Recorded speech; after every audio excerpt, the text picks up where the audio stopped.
ഇന്ന് നമുക്ക് സദ്യകൾക്കൊക്കെ കിട്ടുന്നത് പോലെ ഒരു നാടൻ അവിയലുണ്ടാക്കിയാലും.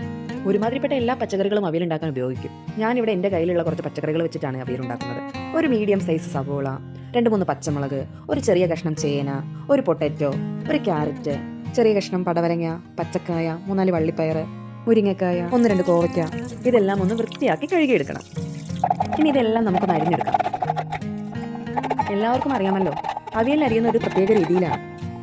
ഏകദേശം 1-1.5 സെന്റിമീറ്റർ കനത്തിലും 5 തൊട്ട് 7 സെന്റിമീറ്റർ നീളത്തിലുമാണ് ഇത് അരിഞ്ഞെടുക്കുന്നത്. ഇതൊരു ഏകദേശം അളവ് മാത്രമാണ് കേട്ടോ.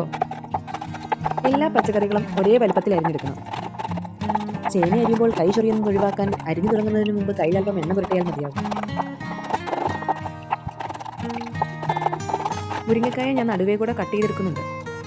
സവോള അല്പം കനത്തിൽ തന്നെയാണ് അരിഞ്ഞെടുക്കുന്നത്. പച്ചമുളക് നടുവേ പിളർക്കുന്നത് മാത്രമേ ഉള്ളൂ. അരിഞ്ഞു മാറ്റി വെച്ചിരിക്കുന്ന പച്ചക്കറികളെല്ലാം ഓരോന്നോരോന്നായി നമുക്കിനി പാകം ചെയ്യാനുള്ള പാത്രത്തിലേക്ക് മാറ്റാം. എല്ലാവരും അണിനിരുന്നതിന് ശേഷം ഇവർക്ക് മൂടി കൂട്ടാനായി നമുക്ക് അതിലേക്ക് ആവശ്യത്തിന് ഉപ്പ് ചേർത്ത് കൊടുക്കാം. 1/4 ടീസ്പൂൺ മഞ്ഞൾപ്പൊടിയും 1 ടീസ്പൂൺ കാശ്മീരി മുളക് പൊടിയും ചേർത്ത് അതിലേക്ക് കുറച്ച് പച്ച വെളിച്ചെണ്ണയും ഒഴിച്ച് ഒരു ഭംഗിക്ക് വേണ്ടി അതിലേക്ക് 3-4 കറിവേപ്പിലയും കൂടെ ഇട്ട് നന്നായി ഒന്ന് ഇളക്കി യോജിപ്പിച്ചെടുക്കണം.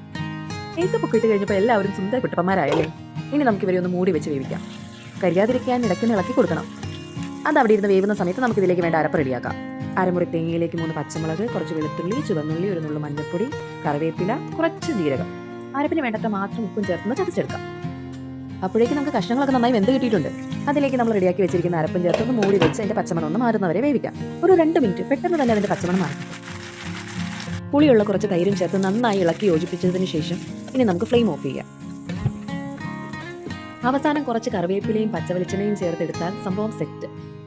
ഇത്രയേ ഉള്ളൂ. നല്ല അടിപൊളി സദ്യ സ്റ്റൈൽ അവിയൽ റെഡി. എല്ലാവരും ഒന്ന് ട്രൈ ചെയ്ത് നോക്കണേ. Thank you.